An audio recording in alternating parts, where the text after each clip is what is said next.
So what I'm going to do is actually draw a picture of person who is elsewhere. And it doesn't matter if person is deceased or not.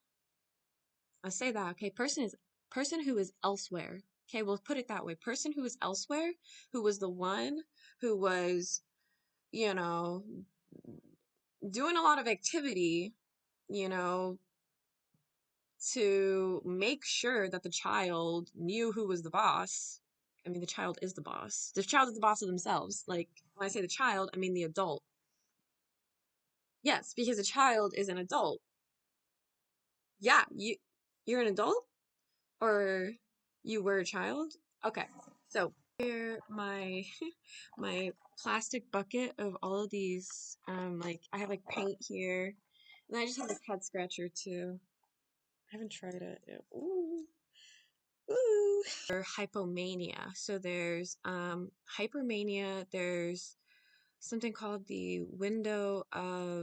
um the window of like acuity, basically, when someone is actually what is called like a flow state, kind of, or like actually able to be stimulated by light, stimulated by color, stimulated by, like fresh air, and then it just kind of gives you those endorphins to just go and do what needs to get done. But for some people, that doesn't happen. And I was thinking about it as her and I were doing our like the activity we were going over.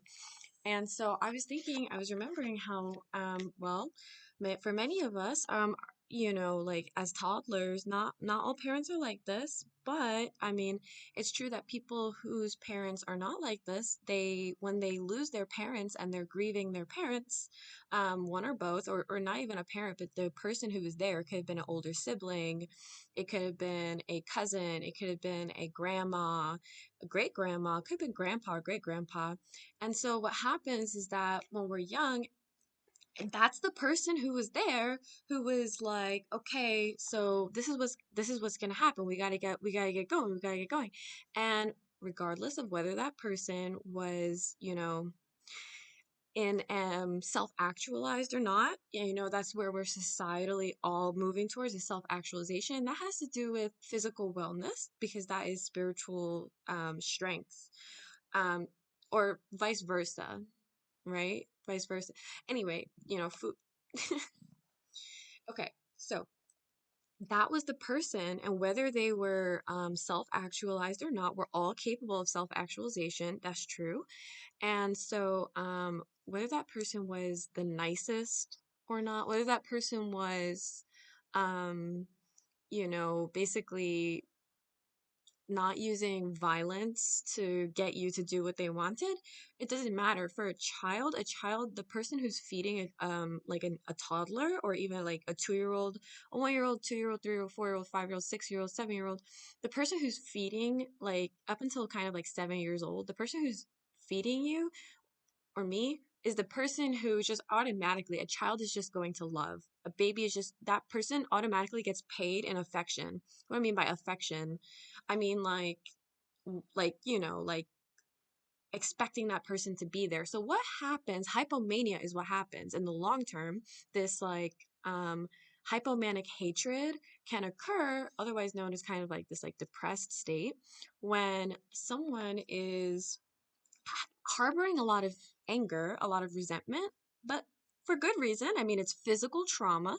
It's physical trauma. And so what happens is that that person is physically traumatized. And so they're just having all of this somatic, it's like a somatic lock.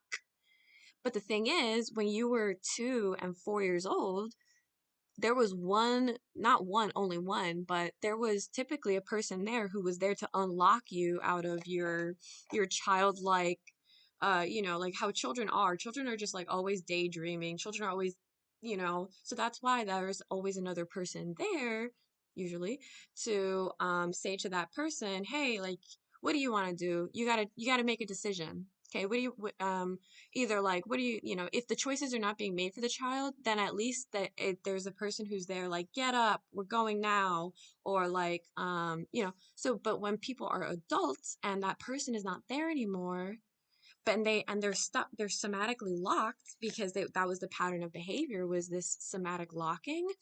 honestly, some children do it in order because it starts this whole cycle. So when a parent is basically manhandling a child, but not like not and like I said, children are still going to love their parents, and especially if it's a two-parent household, what can happen is a child is not intentionally at all, but a child under like it's this like Pavlov response that, okay, if the child remains in this, like, no, they don't want to make a decision, no, they're not going to make a decision, no, they're not going to communicate, then what can happen is one caretaker will get angry or potentially frustrated. And so then there's all this roughness, there's all this manhandling, and then there's crying, there's sobbing. And then what happens? The child is going to go flee to another caretaker, be it an older sister, a younger brother, a whoever it is. There's gonna go flee to that other parent, and then it's like, oh, they want, then they're like, then they're getting a hug from their other parent, and then it's like good cop, bad cop, right? I'm not saying that's okay. So that all that okay. So what happens in the long run is someone can experience this this hateful hypomania, but it's really self crippling, because then a person is not getting out of bed, or a person is just really like trying to focus on something. Let's say someone's trying to read, or someone is trying to do what I'm doing, which is I'm like reorganizing right now, right? Like, and so what to do is actually kind of the opposite of what you might think. So like I said, I have all these colors here, and what am I going to do? I'm going to draw a picture of the person, the key, so to speak, to my locked, if I feel locked, like, I can't get out of bed, or oh, I just can't focus, or there's this distraction, a distraction that is a physical neurological groove. It's been grooved and imprinted into the mind of a 2-year old, into the mind of a 5-year old, by that point totally locked in, that this locking, it's like, okay, well, it's fine up until someone like goes away to college, right? And then all of a sudden that person who is the key to unlock that state of lock, oh, come, let's, get in the car, or we're going somewhere. Well, that is behavior that when person is not there, then that person who's been Pavlov to lock, where's the key? Key is not there. Where's the key? It's kind of like this, like, I mean, a 1-year-old doesn't have object permanency. So if this kind of pattern of not allowing a child to naturally come out of a state of, lock, or like, oh, distraction, kind of like basically like not really aware of their surroundings, that's a natural thing that can like, and like, so anyway, rainbow color pencils. So that's what I'm going to use. I'm going to use this rainbow color pencil, see? And I'm going to draw a picture of a person who's elsewhere. Okay?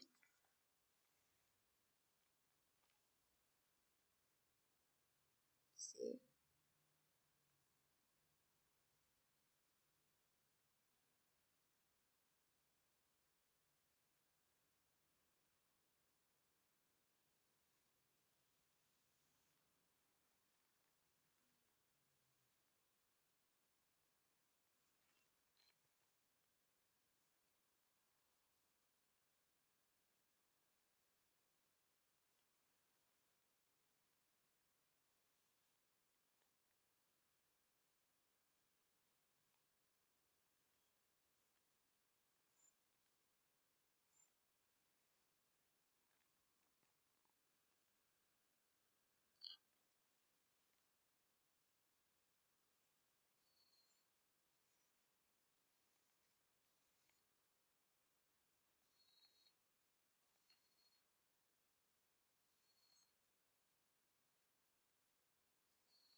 Okay.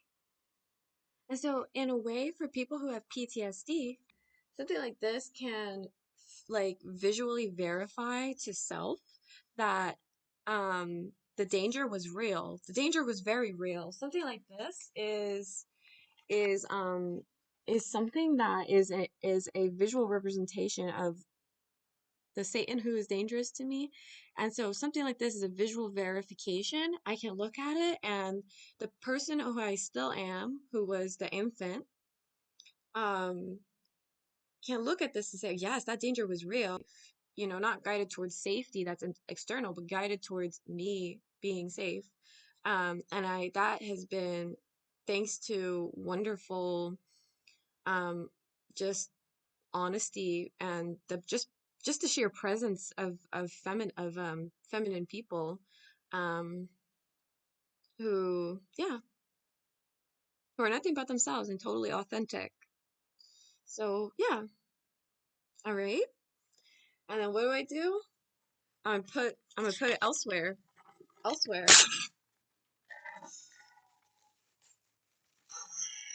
Elsewhere. Yep. I checked the time. It was 15:15, and then jumped to 15:16. Time moves forward. Okay. Bye.